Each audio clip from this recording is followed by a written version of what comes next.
PT Semen Indonesia Persero Tbk atau SMGR siap membagikan dividen tunai sebesar Rp990,8 miliar untuk tahun buku 2025. Keputusan ini ditetapkan dalam rapat umum pemegang saham tahunan yang digelar pada 8 Mei 2026.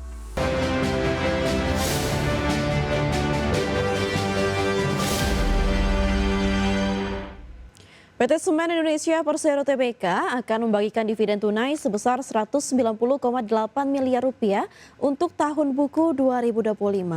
Pemegang saham akan menerima dividen sebesar Rp28,33 per saham dengan jadwal pembayaran pada 11 Juni 2026. PT Semen Indonesia Persero Tbk atau SMGR siap membagikan dividen tunai sebesar Rp990,8 miliar untuk tahun buku 2025. Keputusan ini ditetapkan dalam rapat umum pemegang saham tahunan yang digelar pada 8 Mei 2026. Pemegang saham menyetujui pembagian seluruh laba bersih perseroan sebagai dividen. Setiap pemegang saham akan menerima dividen tunai sebesar Rp28,33 per saham. Manajemen menyebut pembagian dividen ini menjadi bentuk komitmen perseroan dalam memberikan nilai tambah bagi pemegang saham atas dukungan dan kepercayaan yang diberikan selama ini.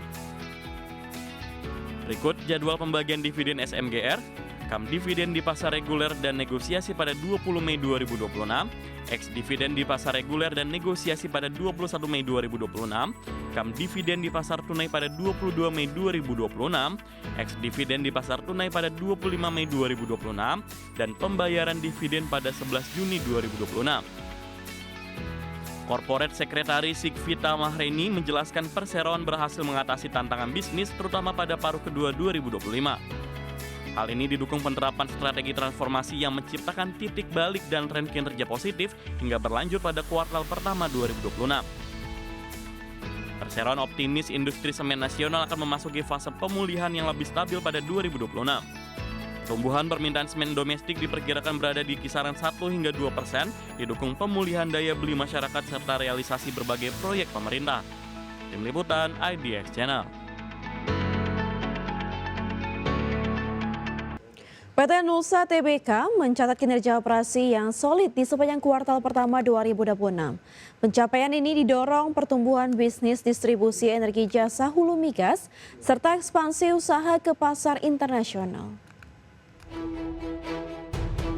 PT El Nusa Tbk, anak usaha PT Pertamina Hulu Energi yang tergabung dalam subholding upstream Pertamina, mencatat kinerja operasi yang positif sepanjang kuartal pertama 2026.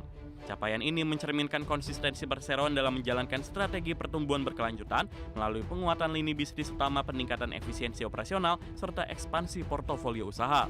Kinerja positif ELSA terutama didorong oleh segmen penjualan barang dan jasa distribusi serta logistik energi. Hingga akhir Maret 2026, volume throughput jasa transportasi bahan bakar meningkat 22% secara tahunan. Realisasi transportasi energi mencapai 7 juta kiloliter dengan pengelolaan depot BBM sebesar 965.000 kiloliter dan LPG sebanyak 31.000 ton. Pada lini jasa hulu migas terintegrasi El Nusa mencatat aktivitas survei seismik 3D seluas 47,08 km persegi dan survei 2D sepanjang 4,16 km. Pada lini jasa hulu migas terintegrasi El Nusa mencatat aktivitas survei seismik 3D seluas 47,08 km persegi dan survei 2D sepanjang 4,16 km.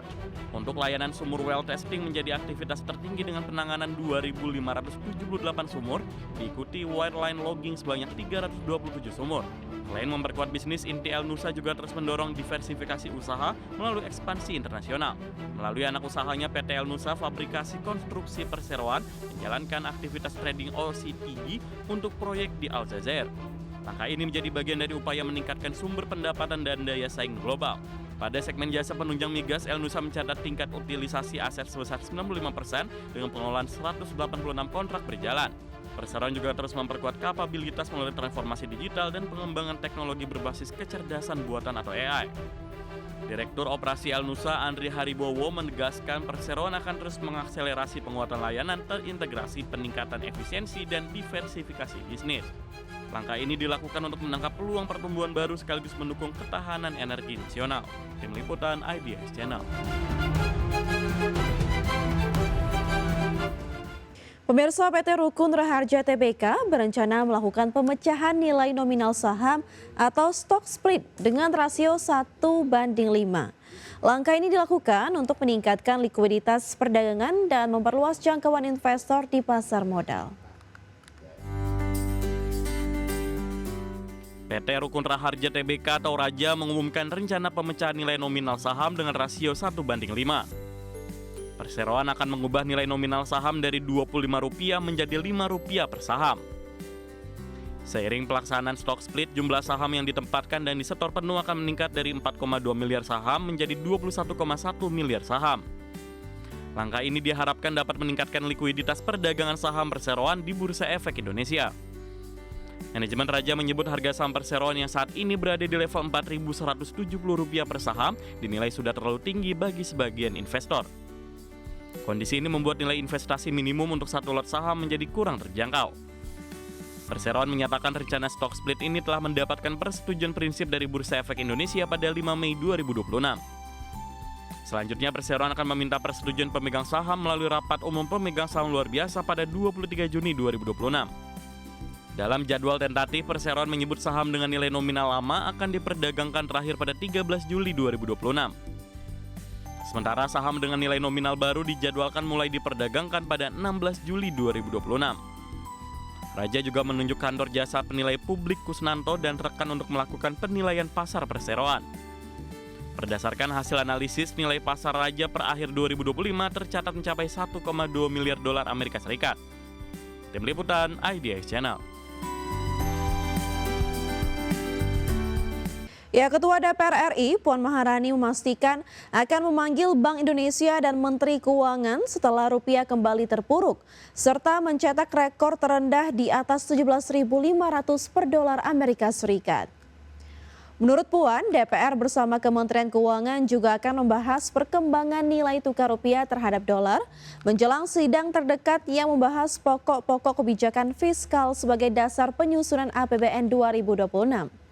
Dengan dinamika situasi global saat ini, Puan menilai pemerintah Indonesia perlu mengambil langkah antisipasi lanjutan untuk kebijakan fiskal tahun depan.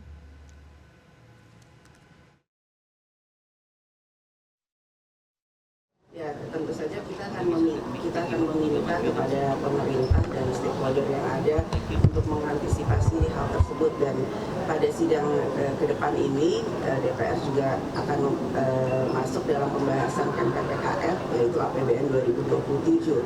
Karena itu juga termasuk dalam mengantisipasi APBN dan fiskal yang akan datang. Bagaimana dengan situasi global ini kan juga bukan hanya Indonesia, ini terkait dengan situasi global, apa yang akan dilakukan oleh pemerintah termasuk dengan BI. Situasi ini jangan sampai pengaruhnya itu nantinya akan membuat Indonesia jadi terpuruk. Jadi harus diantisipasi sejak awal, bukan hanya tahun ini, tapi